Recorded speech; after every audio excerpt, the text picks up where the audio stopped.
Mariana aloha fa ity volavolan-dalàna ity dia fandiniana fanontelo ary lany andro loatra ny mpanao politika sasany eto amin'ny firenena amin'ny resaka fandaniana lalàna. Ity lalàna ity dia efa niatra teto amin'ny tany Madagasikara.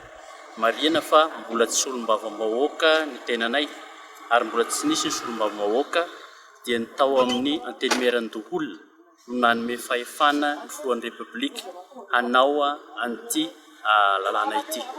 Ka mahagaga anay indray ankehitriny fa ny olona nanome fahefana indray no mampitarazoka amin'ny fandaniana izany araka ny lalàna velona izy eto. Ary lany androany ity volavolan-dalàna telo ity izay misy ao amin'ny resaka renak'empony tany momba ny fanenjehana ireo mpitrandraka tsy ara-dalàna eto Madagasikara ary anisan'izany koa ny lalàna momba ny any amin'ny antenimieran-doholona izay mametra ny isany ho 20.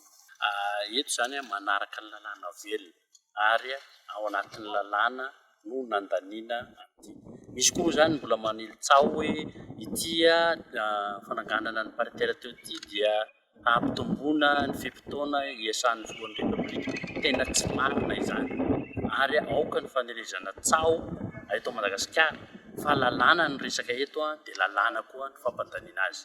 Ary averiko fa lalàna efa niatra eto amin'ny tany repoblikan'i Madagasikara io lalàna io, fa ny fehezan-dalàna no tsy maintsy arahantsika mba ahafahana ratifie sy mampiatra an'izany lalàna zany manaraka ny lalàna velona eto Madagasikara.